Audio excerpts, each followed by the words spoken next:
Question 17 number का रहा है कि सिद्ध करे कि वह सरल रेखा जो समलंब चतुर्भुज के असमांतर भुजाओं के मध्य बिंदु से उनके समांतर भुजाओं के समांतर खींची गई है दूसरी असमांतर भुजा को समद्विभाजित करती है। चलिए हम लोग इसको साबित करते हैं। मैं यहाँ पे एक समलंब चतुर्भुज पहले बना लेता हूँ, फिर हम लोग क्वेश्चन को समझेंगे क्या कह रहा है। ठीक है, चलिए आपका यह एक समलंब चतुर्भुज हो जा रहा है, उसके बाद हम क्वेश्चन को समझेंगे। ठीक है, इसका नाम दे देते हैं ए बी सी डी। वह सरल रेखा जो समलंब चतुर्भुज के असमांतर भुजाओं के मध्य बिंदु से, असमांतर भुजा के मध्य बिंदु से, यानी कि एक ही भुजा की बात हो रही, मान लीजिए इसका मध्य बिंदु यहाँ पर M ले लेते हैं और इस मध्य बिंदु से एक रेखा खींची जा रही है जो समांतर भुजाओं के समांतर है, ऐसे इन दोनों भुजाओं के समांतर है। तो हमें सिद्ध करना है कि दूसरी असमांतर भुजा को यह समद्विभाजित करेगी। यानी कि यहाँ पर अगर n की बात करें, अगर मैं कोई बिंदु यहाँ n ले लेता हूँ तो n BC का मध्य बिंदु होगा, यह दिखाना है। यानी यहाँ यह बराबर दिखाया है, हमें इसको बराबर दिखाना और तीनों समांतर दिया हुआ है। दिया है ABCD एक समलंब चतुर्भुज है, समलंब चतुर्भुज है, समलंब चतुर्भुज है, और इसमें कह रहा है कि AB समांतर है DC के, यह हम लिख देते हैं। और M जो है AD का मध्य बिंदु है, AD का मध्य बिंदु है, मध्य बिंदु है। अच्छा, और यहाँ पे कह रहा है कि यह MN जो है ना समांतर है इन समांतर भुजाओं के, AB के भी और DC के भी। तो सिद्ध करना है, तो सिद्ध करना है, तो सिद्ध करना है, क्या सिद्ध करना है कि वो जो N है ना, N BC का मध्य बिंदु है, BC का मध्य बिंदु है। यानी कह सकते हैं कि MN जो है BC को समद्विभाजित करता है, MN BC को समद्विभाजित करता है, यह दिखाना है, समद्विभाजित करता है, यह हमें दिखाना है।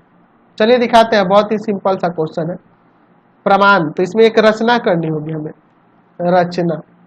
रचना में किसी एक विकर्ण को मिला देते हैं, विकर्ण AC को मिलाया जो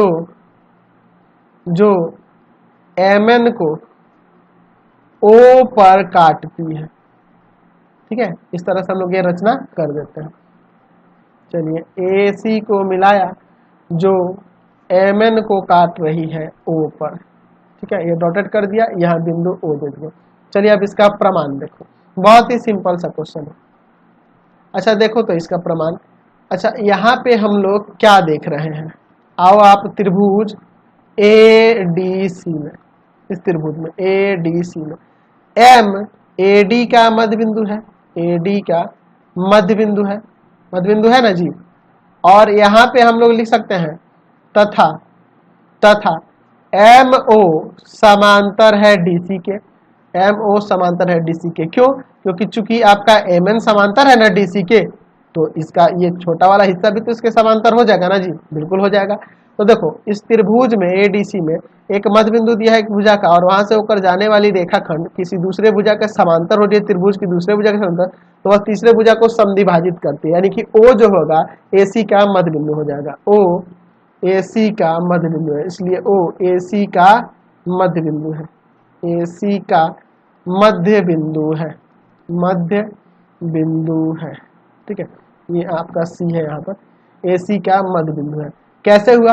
तो ये मिड पॉइंट थ्योरम के प्रतिलोम से, उस थ्योरम के प्रतिलोम से हो रहा है।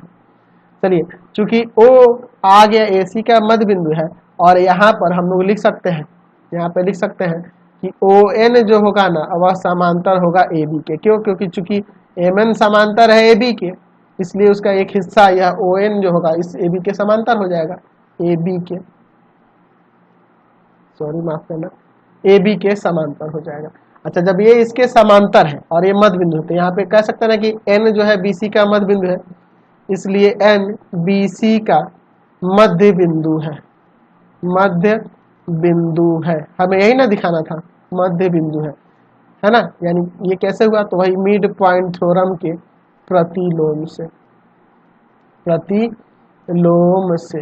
यानी कहने का मतलब हम लोग ऐसे भी लिख सकते हैं कि बी एन बराबर में सी एन, या ये भी कह सकते हैं कि एम एन जो है बी सी को समविभाजित करता है। तो ये आपका एक्सरसाइज कंप्लीट हो गया। इस वीडियो को यहीं पे एंड करते हैं। प्लीज़ आप चैनल को सब्सक्राइब करेंगे और इससे रिलेटेड नोट्स डाउनलोड करने के लिए सीधे आप www.ravikantsir.in, मैं सही से लिख देता हूँ, www.ravikantsir.in पर जाएंगे, गूगल पे सर्च करेंगे और वहां से जाके सभी क्लासेस के नोट्स डाउनलोड कर सकते हैं। उसका लिंक मैं डिस्क्रिप्शन में दे दूंगा। Thanks for watching the video. Comment जरूर करना, कमेंट करके जरूर बताना कि हमारे चैनल के वीडियो आपको कैसे लगते हैं।